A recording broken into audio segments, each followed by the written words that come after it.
Buongiorno, sono la dottoressa Carlini Virginia e sono il direttore della unità di pediatria di Schiavonia, ospedale Padova Sud, ospedale Riuniti Padova Sud. Ehm, siamo in, intanto ringrazio tantissimo l'ufficio stampa e l'USL 6 per questa opportunità che mi viene data per poter parlare con le mamme e le famiglie che sono in collegamento. E questo è un momento non semplice per la pediatria di Schiavonia perché di fatto da quando c'è stato questo tsunami che è il coronavirus, abbiamo dovuto chiudere l'attività di pediatria perché tutto l'ospedale è diventato un hospital Covid. Questa era la necessità e questa è stata la cosa più importante per il nostro territorio.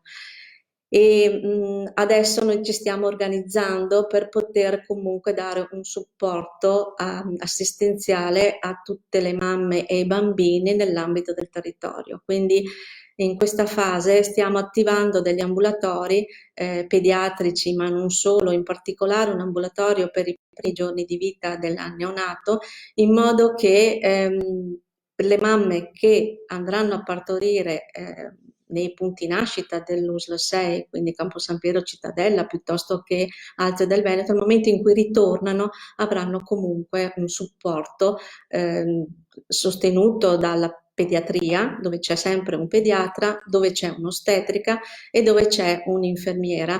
Questi ambulatori li faremo nell'ambito dei distretti strutturati su Monselice e su Este e le mamme potranno accedere regolarmente per quanto riguarda anche un contatto solo telefonico, dove noi potremo dare il supporto per quello che risentono le mamme, le necessità che hanno. Ma andiamo a parlare del coronavirus. Di fatto questo ci ha cambiato totalmente la nostra vita, ci ha veramente sconvolto o, se vogliamo dire, ci ha fatto riscoprire anche dei momenti belli della nostra vita, perché chiudendoci in casa, io penso, credo, che abbiamo potuto riscoprire i tempi più lenti di una vita quotidiana con i nostri bambini e con le nostre famiglie. Tre cose voglio dirvi del coronavirus. Uno è che non si trasmette al feto e questa è una cosa molto importante perché molti virus passano, una volta che la mamma si infetta, passano nel feto. Non abbiamo avuto dimostrazioni scientifiche in merito a questo, è tutto molto in evoluzione. Però ad ora possiamo dire che non c'è un passaggio nel feto, quindi quando il bambino nasce è un bambino che sta bene. Ovviamente dobbiamo tenere sempre conto del fatto che nel momento in cui nasce ci dovranno essere delle cautele che dobbiamo prendere. Perché? Perché ci può essere comunque la trasmissione postnatale ma nel bambino, nel neonato. Ma anche qua devo dire che i nostri bambini sono salvaguardati e di questo noi pediatri siamo molto felici perché il bambino tutto sommato presenta una sintomatologia lieve, sfumata, che non dà grossi problemi, solo in casi molto rari può dare una sintomatologia molto importante, ma è molto molto raro. Altra nota positiva, io dico sempre alle mamme, guardiamo le cose positive. Non passa nel latte, non l'abbiamo trovato nel latte, questo significa che non c'è un'iscrizione nel latte, ma potrebbe comunque succedere che ci possa essere la trasmissione nel momento in cui viene maneggiato il latte e quindi anche qua ribadiamo la importanza di lavarsi accuratamente le mani quando si procede all'allattamento, quando c'è necessità di estrazione del latte, di usare il tiralatte, usare bene i dispositivi, utilizzare la mascherina se necessaria, insomma tutte le norme che ad ora abbiamo sicuramente imparato in questo periodo.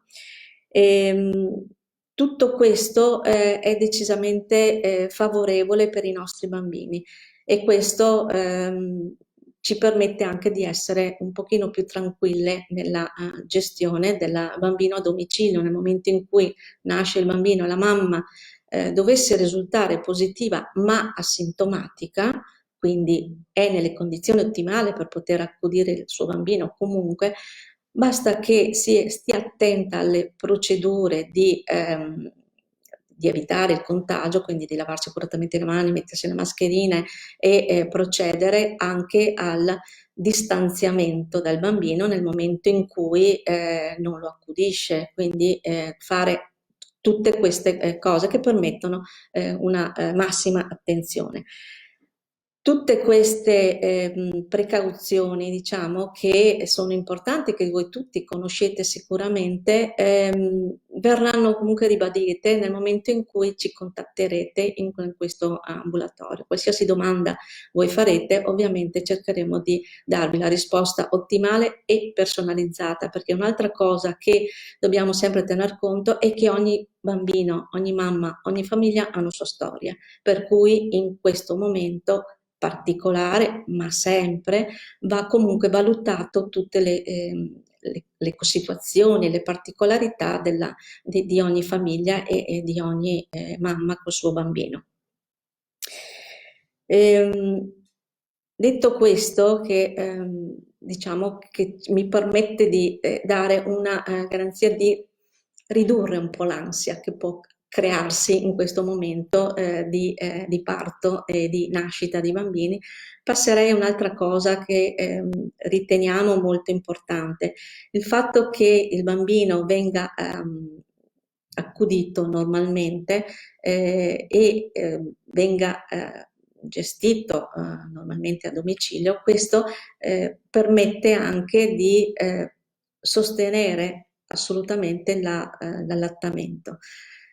L'allattamento del bambino è ovviamente l'allattamento al seno, il lattamento al seno, il latte materno, è la cosa fondamentale per il nostro bambino. D'altra parte, qual è il nutrimento migliore per il nostro bambino? Il latte della mamma. Il latte della mamma, che è specie specifico, ha delle particolarità, dei benefici che sono unici nel loro genere. Nel momento in cui c'è l'allattamento, questo deve essere a richiesta del bambino quando e come lo richiede, secondo i suoi ritmi e le sue necessità. L'allattamento a richiesta prevede che il bambino sia lasciato tranquillo e che lui stesso determini i ritmi. Ecco, questa è una cosa importante, che il bambino abbia la sua ritmicità nella quotidianità. Perché? Perché il bambino che nasce è stato per un periodo dentro la pancia della mamma, quindi in un ambiente che è sicuramente diverso rispetto a quello che sarà successivamente, quindi si deve adattare a un ambiente che è completamente diverso a quello in cui è stato. Pensate che la sua giornata nell'ambito quando è in pancia della mamma è scandita dal cuore della mamma, dal battito del cuore della mamma, dal respiro della mamma. E in questa fase lui deve riadattarsi alla vita extrauterina in un ambiente e con una giornata che comunque è diversa. In questa fase sicuramente è importante quindi attaccarlo al seno a richiesta, quando e come vuole il bambino, e permettergli quindi di ritmare la sua giornata. È importante che questo avvenga regolarmente senza alterare il suo ritmo.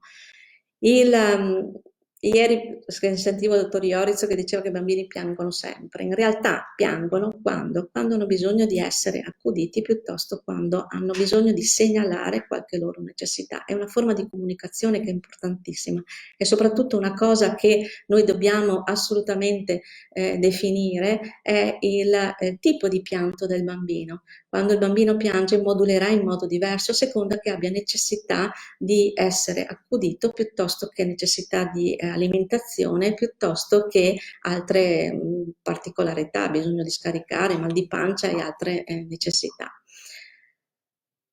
L'alimentazione, vi dicevo, quando è che dobbiamo fare in modo che il bambino, quando è che si attacca al seno il bambino? Quando lui lo esprime col corpo. E cos'è che bisogna vedere? I segnali precoci di fame. Quindi evitiamo che il bambino arrivi al pianto disperato, ma cerchiamo di attaccarlo al seno nel momento in cui il bambino comincia a muoversi, comincia a dar segnale che si sta svegliando, mette le manine in bocca, tira fuori la linguetta, quindi ci dà una comunicazione che è in fase di risveglio e ha necessità di essere comunque accudito e di essere alimentato. Se abbiamo necessità di utilizzare la mascherina perché la mamma è in una positiva, utilizziamola, questa è una cosa importante e non abbiamo timore di dire non sorrido al mio bambino, non lo guardo. Usiamo gli occhi per sorridere, possiamo sorridere con lo sguardo, abbiamo una comunicazione che è sicuramente importante. Il nostro bambino ha uno sviluppo dei sensi molto importante come il nostro del resto e la modalità di comunicazione nel neonato avviene prevalentemente col corpo, perché lo sapete, chi ha avuto bambini si renderà conto che sicuramente il bambino ti segnala quello che vuole. Quando si arrabbia diventa tutto rosso, sventaglia le mani, piuttosto che avere continui tremori, ma se lo conteniamo e lo coccoliamo, lui si tranquillizza, si calma e quindi il corpo è fondamentale, ma d'altra parte tutto quello che noi possiamo fare al suo corpo lo facciamo al suo cervello di fatto, perché il suo corpo, la pelle, da dove origina embriologicamente, origina dallo stesso foglietto embrionario del cervello, quindi questo è anche una motivazione a spiegare, è una spiegazione del fatto che il nostro bambino si comunica, ci segnala, messaggia, diciamo, col corpo. E questo decisamente è un'altra cosa importante perché nel primo mese di vita in particolare, ma non solo, la parola chiave è il ti contengo. Se abbiamo qualche timore nel contenere il bambino, perché tenerlo in braccio, perché ci dicono che ovviamente in fase di coronavirus non diamogli tanti baci, non teniamolo tanto stretto, possiamo contenerlo in altro modo. Il contenimento in altro modo qual è? Quello di avvolgerlo con la copertina e quello di metterlo a dormire in un lettino con contenimento. Cosa possiamo utilizzare? Possiamo utilizzare dei salsicciotti fatti con dei teli, degli asciugamani piccoli, oppure quelli banalmente, i paraspiferi che si utilizzano tranquillamente e si pongono dentro la culletta da spalla a spalla passando intorno ai piedi e questo gli permette di avere un nido come se fossero in pancia. Dobbiamo sempre pensare che quel bambino è rimasto in pancia un sacco di tempo, in un uovo praticamente, in cui tutto era ovattato. Adesso lui si deve adattare a un posto dove non c'è questo contenimento e quindi glielo possiamo creare noi, con tutte le dovute attenzioni che il coronavirus ci ha fatto imparare.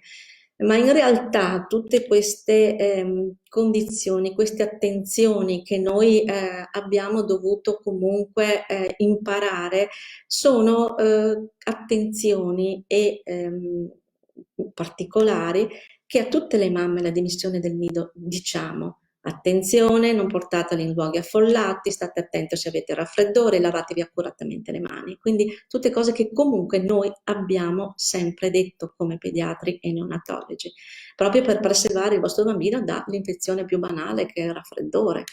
E, adesso dobbiamo essere ancora più attenti, ci hanno richiesto di essere ancora più attenti e devo dire che questo deve assolutamente essere fatto per poter preservare noi e i nostri bambini, in particolare da tutto quello che può arrivare di contagio. Per quanto riguarda, poi vediamo, ci sono delle domande, vedo, che scusi la domanda, fuori tema, ma dove si può trovare un elenco con il necessario per il corredo ospedaliero? Ah, vabbè, bellissima questa domanda. Piace sempre molto perché di fatto vestire il nostro bambino con le cose che piacciono a noi e renderlo bello, perché alla fine è così, è una cosa che ci fa stare bene. E quindi il corredino in realtà ogni punto nascita ha la sua modalità di corredino, nel senso che vi darà le indicazioni su quello che è necessario. In realtà voi semplicemente pensate a come dovete vestirlo, quindi adesso che è aprile ovviamente dovete vestirlo con una pesantezza media, maglietta sotto, la tutina sopra, che non abbia tanti bottoni, mi raccomando, che sicuramente è mette un po' in difficoltà sia le operatrici del nido che le mamme. Una cosa che vi consiglio assolutamente è il berrettino. Cioè un berrettino ci permette di fare in modo che quel bambino non disperda calore e sapete che i bambini devono essere comunque controllati nella temperatura perché facilmente si raffreddano e facilmente si possono accaldare, quindi dobbiamo essere abbastanza tranquilli anche nel cercare di mantenere un adeguato controllo della temperatura. E il cappellino è fondamentale non solo per il freddo, perché quando c'è freddo ovviamente devi coprire questa parte della testa che è quella che disperde più calore, ma anche per il caldo, perché ovviamente quella è la parte che accoglie più calore. Ecco, ovviamente il bambino non ti dice o caldo o freddo, ma ti comincia a piangere, a sudare, a essere infastidito, a essere irrequieto. La cosa che potete fare basta semplicemente mettere le mani sul collo del bambino, se a temperatura normale è a posto, se a temperatura, se è accaldato e sudato, vuol dire che è troppo vestito e va scoperto. Fate attenzione alle estremità, che sapete le estremità sono sempre quelle che devono essere comunque sentite, ok? Ehm, Mi dicevano qua per il concesso un solo accompagnatore, giusto? Sì, ecco, è concesso solo un accompagnatore. Purtroppo il corona ci ha ci ha diciamo, portato a essere un pochino più rigorosi su questo. Scegliamo l'accompagnatore, io normalmente dico il papà, però ovviamente ogni punto nascita poi avrà le sue abitudini, eccetera, che sia uno. E l'altra cosa che io consigliavo è che magari sia sempre quello, perché così sappiamo che quella persona che è già venuta e è già inserita nell'ambito dell'ospedale, della struttura, è sempre quella, quindi non dobbiamo avere una variabilità, ecco, delle persone.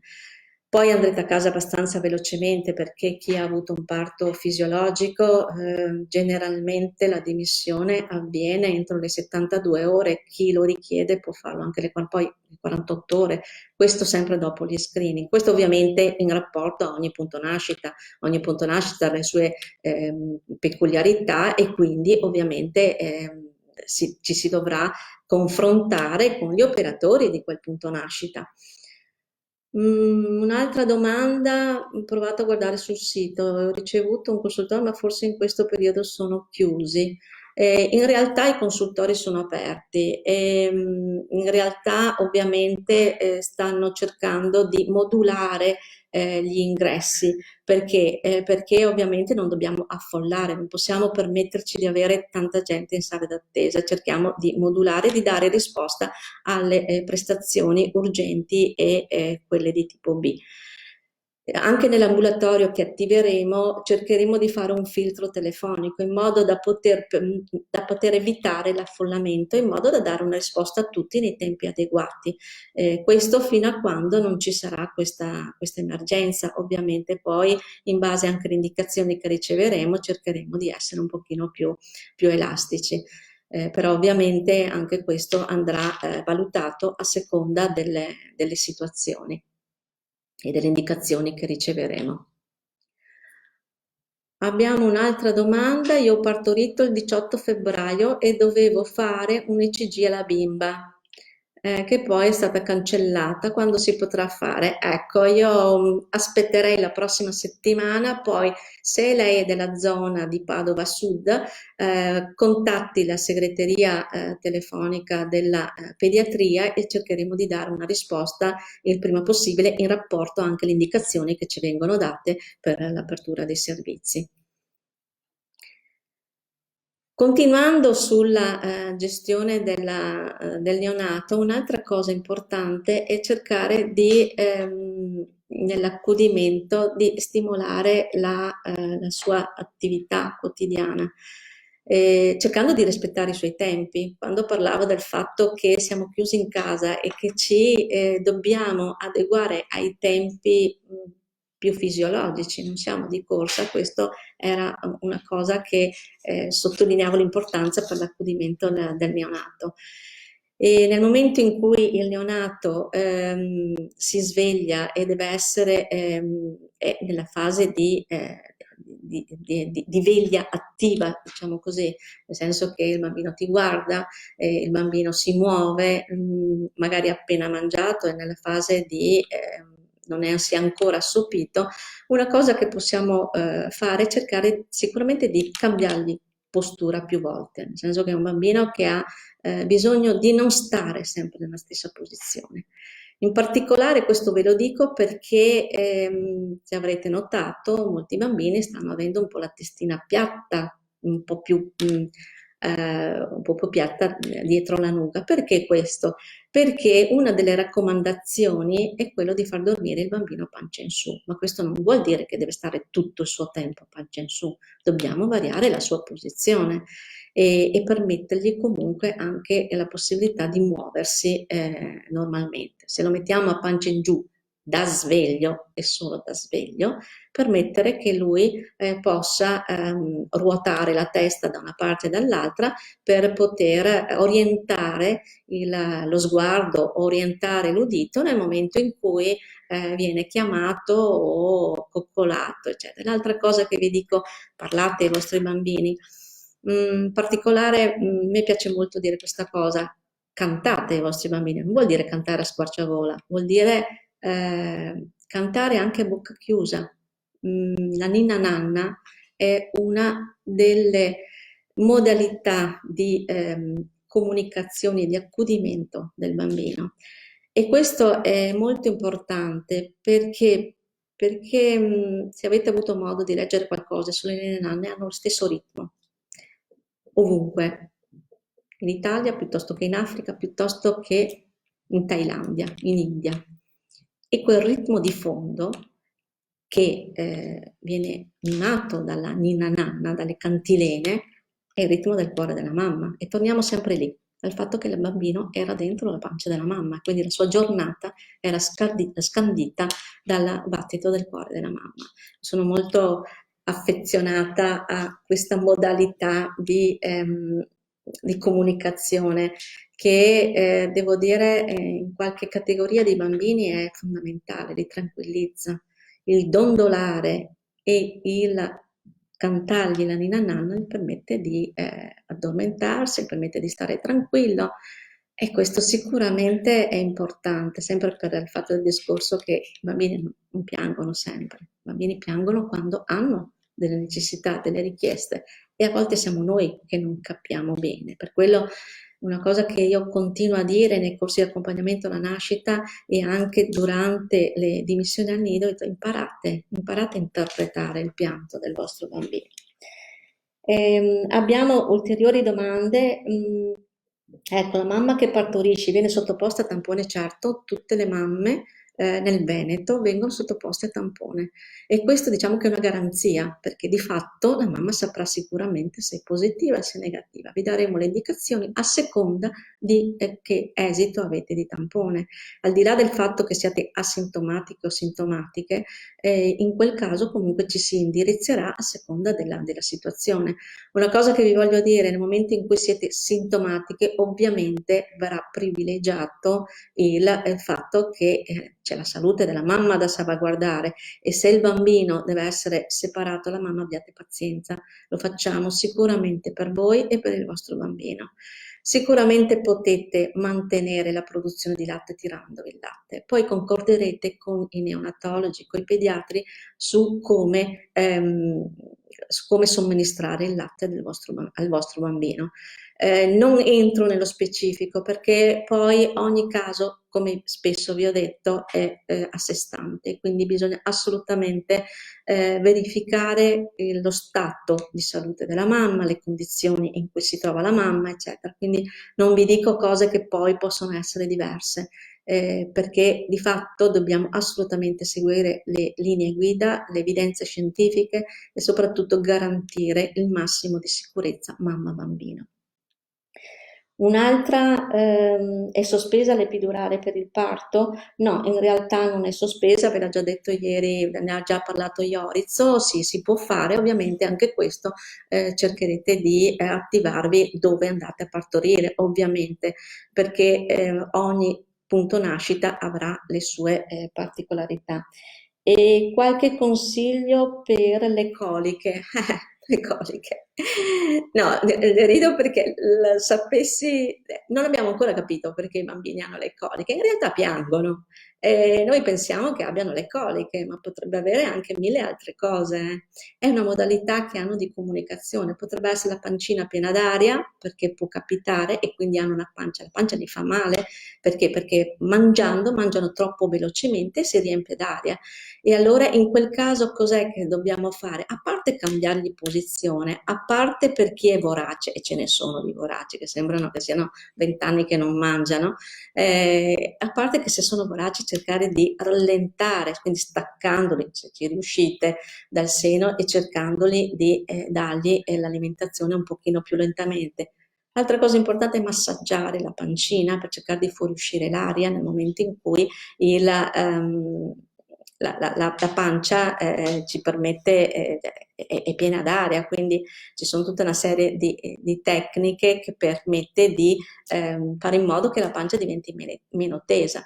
Sicuramente io quando le mamme mi chiedono cosa fare per le coliche, vabbè, parliamo di cosa fare quando piange. Allora, nel momento in cui piange il bambino cerchiamo di capire se è un pianto da fame, se è un pianto perché ha qualche disturbo e facciamo alcune cose che sono in realtà sempre indirizzate al benessere del neonato, che sono cerchiamo di accudirlo, di cambiargli il pannolino, cerchiamo di cambiargli la posizione, cerchiamo di avvolgerlo, contenerlo. Il ti contengo è la parola chiave, vi dicevo prima. A me piace molto perché in realtà il ti contengo era stato molto utilizzato negli anni perché con le nostre nonne, vi ricordate, le fasciavano completamente, che non andava bene ovviamente perché limitavano il movimento, però loro si sentivano tranquilli. Quindi nel momento in cui l'avvolgo, il fatto di posizionarlo in modo tale che sia dentro un uovo, questo mi permette anche di tenerlo un pochino più tranquillo. Altra domanda, prima di stare il bambino con la mamma positiva, deve aspettare di negativizzarsi? No, in realtà no, la mamma non deve, dobbiamo aspettare che si negativizzi, ma dobbiamo fare in modo di mantenere tutte le condizioni che permettono il non contatto, il non passaggio di contagio, il contagio del bambino, quindi lavarsi accuratamente le mani, la mascherina, mantenere i 2 metri di distanza dal bambino nel momento in cui resta dentro la sua culletta, cercare di seguire le norme che ne abbiamo sentito parlare tantissimo in questo periodo e quello vanno mantenute. Sicuramente fare questa attenzione e tenere comunque un contatto con il pediatra curante e anche questo faremo nell'ambito dell'ambulatorio in modo da potervi dare le indicazioni più precise per quello che riguarda la limitazione del contatto e la gestione del bambino. Sicuramente se dovessero comparire sintomi piuttosto che dubbi, è bene comunque contattare il pediatra di famiglia se l'avete già scelto o in ogni caso se siete al territorio di Padova Sud il punto di ambulatori che avremo attivato. Altre cose che vedo qua, altre domande, parlate delle mamme con bimbi appena nati. Ok, mi scusi, ho visto solo ora. Bene, sono contenta. Sì, diciamo che il poter fare in modo di darvi tutta una serie di informazioni riguardo soprattutto i primi 3 mesi di vita, perché di fatto mamme e famiglie in realtà non siamo, non nasciamo, nessuna nasce imparata, per cui dobbiamo imparare a conoscerci. Di fatto noi ci siamo, noi mamme, e mi metto anch'io in questo gruppo di mamme perché è successo anche a me, sapete, quindi siamo tutte nella stessa situazione. Noi abbiamo pensato al nostro bambino, ce lo siamo immaginato, ma poi quando nasce è quel bambino ed è una persona con cui noi dobbiamo relazionarci e dobbiamo capire quali sono le sue necessità, perché di fatto quel bambino è una persona e ci chiede molto a volte. Perché? Perché comunque sono bambini e che normalmente hanno una modalità di comunicazione molto forte, molto importante, che come dicevamo prima il pianto, ma anche la modalità dello sguardo, il fatto che già da subito il bambino ti guarda, aggancia lo sguardo, quindi l'importanza del riuscire a comunicare col bambino anche attraverso lo sguardo è fondamentale. Sicuramente se abbiamo necessità di mettere la mascherina, mettiamola, ma se non abbiamo necessità, è importante che il bambino veda la nostra espressione, perché questo è importante per lui, perché di fatto legge benissimo e interpreta i nostri segnali, già imita. Se vedete ci sono degli studi molto importanti che hanno evidenziato che questi bambini imitano l'adulto, il papà, la mamma, quello con cui hanno un rapporto e chi li accudisce fondamentalmente. E anche il fatto di imitare anche nella voce, quando poi il bambino comincerà a dialogare con gorgheggi, modalità di bisillabi, eccetera, e questo è un modo di poter imitare anche il vostro tono di voce, quindi questa è una cosa decisamente importante. Mi fermo un attimo che vedo un po' di domande che sono arrivate. Io ho un esame il 27 di aprile a Pieve di Sacco per ecodoppler al cuore, però credo che questo non c'entri. Aspetta che vado oltre. Per le coliche ho lo stesso problema. Sono positivo per dire domani sì. Sì, sì. Allora c'è una mamma che mi chiede se può essere accompagnata dal papà. Allora, devo dire che sì, può essere accompagnata, però le devo dire che il papà starà fuori dall'ambulatorio perché lascerò o viene dentro il papà o viene dentro la mamma. Queste sono le indicazioni che abbiamo, ma lo facciamo per voi. Quindi eventualmente se ci sarà necessità potrò poi io parlare direttamente col papà in modo da dare anche a lui le informazioni. Quindi si accompagna, però ovviamente dentro la sala d'attesa, dentro l'ambulatorio, io farò entrare solo una persona come da indicazioni che credo che capiate che sono tutte dovute al fatto che dobbiamo garantire al massimo la vostra sicurezza. Mi dicono che ci sono altre domande. Sbagliato, tenerli troppo in braccio per i primi mesi. È vero che poi prendono abitudine? No. Adesso vi dico che ovviamente dobbiamo assolutamente pensare a mantenere per quelle mamme che sono positive una distanza, eccetera. Ma al di là di quello, se siete negative, stare in braccio alla mamma, il papà, i nonni, eccetera, è la miglior modo di accudire il vostro bambino. Il ti contengo in realtà, che può avvenire in varie modalità, nel lettino piuttosto che ti contengo, si fa col corpo, perché il bambino sente il corpo della mamma e del papà dei genitori in particolare, ed è il miglior contenimento che noi possiamo fare.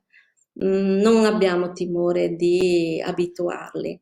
In realtà in questo momento loro hanno necessità di essere accuditi, di essere coccolati e dobbiamo cercare la modalità corretta anche in questo momento che c'è questo coronavirus che ci mette un po' in difficoltà.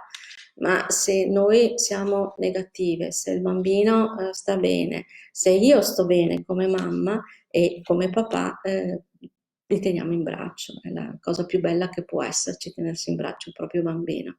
Ed è una delle, non perdiamo questa occasione, come non dobbiamo mai perdere l'occasione di lattare il nostro bambino, al di là con le dovute cautele, con le dovute condizioni, ma sicuramente questa è una cosa che poi sarà importante anche nello sviluppo successivo del bambino.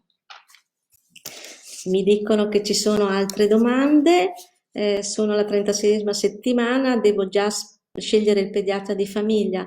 In realtà potete, se siete già il secondo figlio, potete anche contattarlo, il pediatra di famiglia, e sentirvi. Normalmente il secondo figlio ha come pediatra quello del primo figlio. Se invece non siete al primo figlio, aspettate che nasca, ovviamente va registrato al Sistema Sanitario Nazionale e va scelto poi il pediatra, ma fatelo il prima possibile, perché questo permette al vostro curante di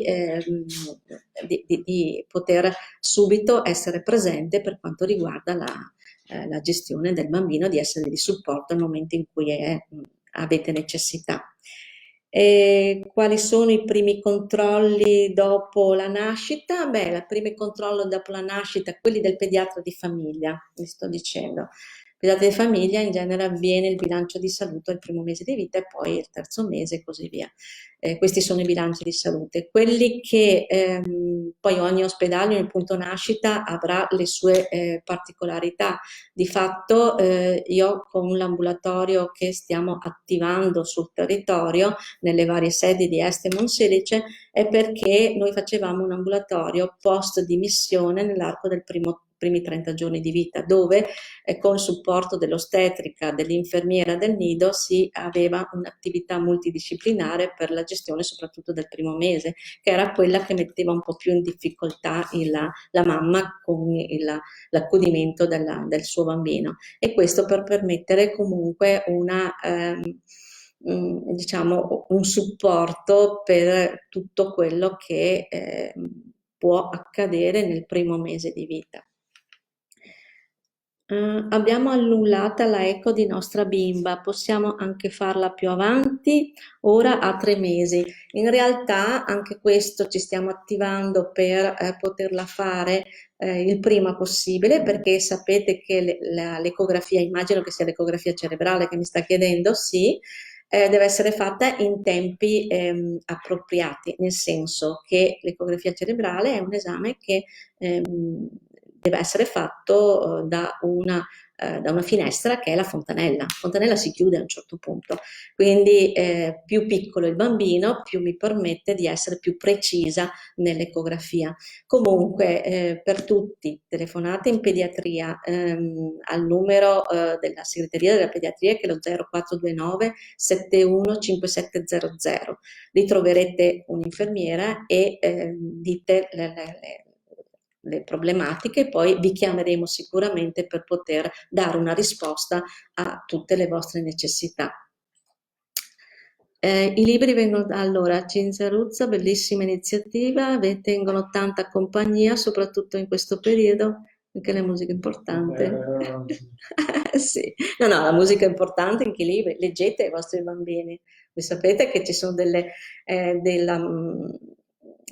attività che riguardano proprio i nati per leggere, per esempio, nel senso che il leggere al vostro bambino, ma leggete voi, non fate registrare, ma neanche le canzoni. Io sono abbastanza così rigorosa su questa cosa. Io credo che sia importante cantare noi al nostro bambino, leggere noi, che non mettergli la registrazione di una favola, piuttosto che ci sono delle tonalità di voce, c'è una modalità di comunicazione, eccetera, che sicuramente agisce sul bambino, sul tranquillizzarlo. Sapete che il nostro cervello è plastico e che molto di quello che viene fatto al cervello nell'ambito dell'ambiente mi permette anche la modifica, diciamo, delle connessioni, quello che io chiamo telefono casa, cioè le connessioni a livello cerebrale sono attivate anche da tutta un'attività che si fanno, il leggere, il coccolare, per esempio, quello che si diceva prima, il cantare, il giocare, il gioco è un'altra cosa importantissima. Se mi sto dilungando su tutta una serie di cose, mi lo trovo fondamentale il gioco, ma non il gioco fatto con i giocattoli acquistati, ma quelli costruiti insieme al bambino. Non c'è niente di più divertente per il bambino di 8-9 mesi, ma anche un anno, di andare negli stipiti della cucina della mamma, togliere il papà, cucina anche papà, di togliere tutte le pentole e suonare e fare le costruzioni con quello che hanno in casa.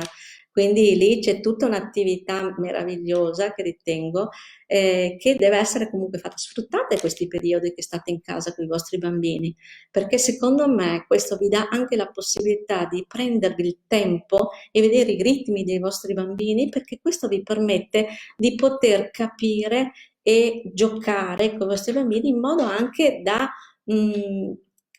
non perdere proprio la comunicazione. Una delle cose fondamentali è proprio è quello di poter comunicare nel vostro momento già da inizio, perché se non costruiamo le basi adesso, poi quando avranno 15-16 anni, non sarà così facile parlare con questi adolescenti e credo che sia storia di ognuno di noi, ok? Io chiudo questo spazio che mi è stato consentito, ringrazio tutti, l'ufficio stampa, l'USL 6, spero di rivedervi nei nostri ambulatori, era anche per dirvi che noi ci siamo, noi della pediatria di Schiavonia, ostetricia di Schiavonia.